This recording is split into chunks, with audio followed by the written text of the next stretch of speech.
Sometimes, when I talk about that which is true in boxing, I make arguments, I provide evidence, and essentially, in the absence of evidence to the contrary, prove to you that what I say is true, somebody will inevitably come around and complain. Which boggles the mind because, well, do they enjoy having the wool pulled over their eyes? Don't they like to know the truth? I guess not. If you don't have any arguments, if you can't make any logical points that debunk that which it is I'm saying, I'm presenting as true, then why are you mad at me and not yourself? I think it's quite telling and sad, really, how certain people respect people who lie to them and disrespect the people that tell them the truth. It's a sign of lack of maturity. But yeah, they cry and complain and moan, telling me, why don't you like boxing more? If you hate it so much, then why do you make videos about it? I'm sorry that my videos hurt your feelings. I'm sorry that the truth hurts your feelings. I am sorry that learning the truth, and I understand this because I've been there, turns your whole world, at least insofar as boxing is concerned, upside down.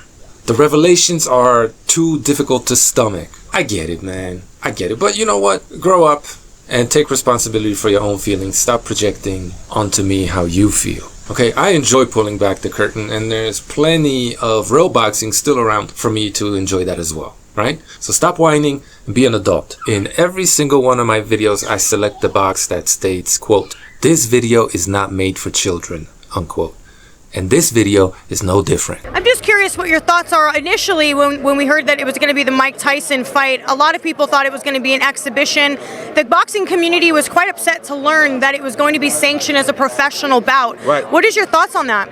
You know what? Listen, Mike wanted it that way. So they're doing it again, and the boxing world must be insane because they're expecting a different outcome. You know, the news broke, Jake and Tank are going to happen November 14th. So this shifty-eyed, very sick-looking gentleman in front of you, being asked about what weight Jake Paul versus Gervonta Davis are going to fight at, is the co-founder of MVP Promotions, Nakisa Bidarian. Whatever weight they want, man, they're talking about it, and whatever it is, there's going to be a definitive outcome. People can talk about pro, exhibition. We're going to make sure this is as real as it's real. As real as it's real as it's real. It's just real. What does that even mean? I guess if you repeat a lie enough, you start believing it yourself, I guess. But they're doing it again. They're non-committal as to whether this is a fight or an exhibition, and they're blurring the lines between the two, right? Because an exhibition is not supposed to have a definitive outcome. Why is it not a professional bout and why is it an exhibition? Nothing's been communicated as yet in terms of what it is, right? Similar to, if you remember, with Paul Tyson, when we announced it, we didn't have the weight, we didn't have the rules, particularly in terms of the number of rounds, the minutes, the gloves. It's going to be the same thing here. So basically, we're going to withhold the truth from you. Let your imagination run wild. It is whatever you want it to be. Always been the plan for Jake to fight Tank once Canelo didn't happen. So all this talk of Jake Paul fighting Usyk or Anthony Joshua was nothing but promotion for this garbage, and he was basically just fooling everybody. So these people are extremely deceitful, they're liars, manipulators, and I mean, I called this as soon as Turki Al-Sheikh came into the game, right? He said, no influencer fights, and here we are. The elephant in the room.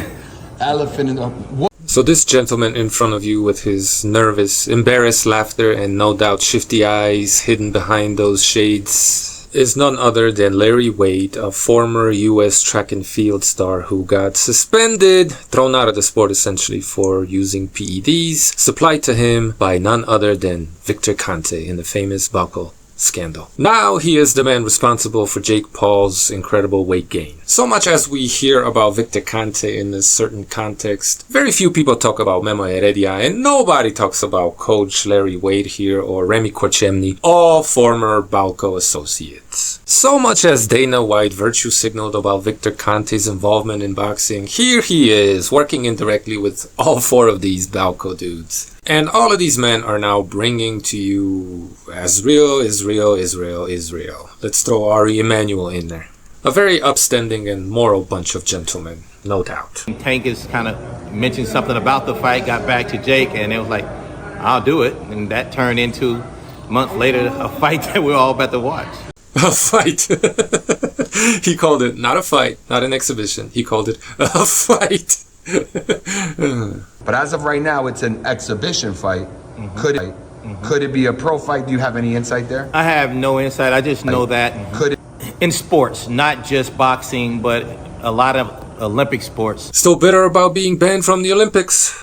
we forget the concept that sports is one side, but then you also have to be able to entertain on the other side, and we're always too busy trying to separate the two. I don't know if you guys know this, but the reason why you like sports is because sports are entertaining. And unfortunately, there's been this evil boogeyman monster living up in the hills somewhere who's been trying to make sports boring. Let me translate what it is that he's actually saying. What we have drawn is a separation between sports and sports entertainment. So a separation between boxing and WWE, and they're trying to bridge that gap. Duh. Why can't there be both? And the people who understand the concept that it's a sport of competitiveness, and it's also a sport of entertainment, and you can merge the two, now you have a better business strategy, in my opinion. Told you. Because, people who are boxing fans love great matches. People who are boxing fans understand that Davis-Paul is not a great match, and the only way you could convince enough noobs that maybe it is to neuter one or perhaps both guys. In order to make it look real, you gotta make it look real. But also, they like entertainment. So I think you get a little bit of both. You got two really high-level guys in the ring, and why not see how that result comes out? So the result is already predetermined. It just has to come out, right? And neither one of these guys is high level. Definitely not Jake Paul. And even if Gervonta may have been that at one point, those days are over. And trust me. No. So the weight that people are looking at isn't going to be much of a difference. You're going to see a very competitive fight. So the fact that Jake Paul is 50% bigger than Gervonta Davis, and the fact that he has many inches of height and reach on the little midget, it's not going to be a factor. Trust this guy. They got this shit sewn. After the Mike Tyson fight, there were two prevailing thoughts, at least on the internet, for whatever that's worth. You're on the internet. There was the thought process of, oh, Mike was pulling punches. He could have hurt Jake. So one of the things that makes exhibitions different from real fights is that you're not allowed to knock the other guy out. And then there was the other. And I think he realized at some point he probably could have done more than what he did. And he had some professional respect for him, right? And the other guy is not allowed to knock you out either. Is there going to be any of that in this fight? Is Jake coming to knock Gervonta Tank Davis's head off? I think Jake has intentions every single time to go out there to do just that. And, with Mike Tyson, it was a little bit different of a situation. So that's a contradiction. In regards to Mike as a legend. Mike has been out the sport for a minute. And Jake had a lot of respect for Mike. Well, Mike Sykes, just like any other fighter we got to line up. And around the fourth round, I could tell that he wasn't trying to close him. At the end of the day, Mike is just another guy in the ring in which we got to get out. He wasn't going to close him out. And I respect him and love him for that. All these mofos talk out both sides of their mouths, and that's as real as it gets. And when it comes to Gervonta's an active world champion. And after the fight, you're gonna hear him say, well, did you want Jake Paul to kill this little guy? Wouldn't be the worst thing in the world. He's an active guy in his sport. There's not going to be a space where we're trying to hold back on this kid. So it's not an exhibition, but it is an exhibition, but it's not an exhibition, but it's real, is real, is real, is real. Nah, he's going in there to get him out of here, regardless if it's an exhibition or not. His lips are affirming, and his head is shaking. Hell no. Predictive fight for me. How you see it going? It's an exhibition. You ain't going to really... Which is it? There's no win. Oh, there's no decision. You're right. So, but do you see Jake trying to knock him out? Do you see a knockout potentially? Anytime Jake touches someone, he can knock someone out. He has that kind of talent and that kind of power. So it's very possible for sure. Clearly an incorrigible man, but he's on the up and up now. So these are the people, right? Whether it's Turkey, this guy, the guy before him, Dana White, any of these people involved in all of this, right? They always talk out both sides of their mouths. They're always lying. They're snakes. They won't show you their eyes. They'll say one thing before the fight, say the complete opposite after the fight. The next fight comes around, they're doing the same thing. They have zero respect for you, and people love them. People respect them. People trust them. What do you want me to do? This is all I can do, and I will continue on doing this.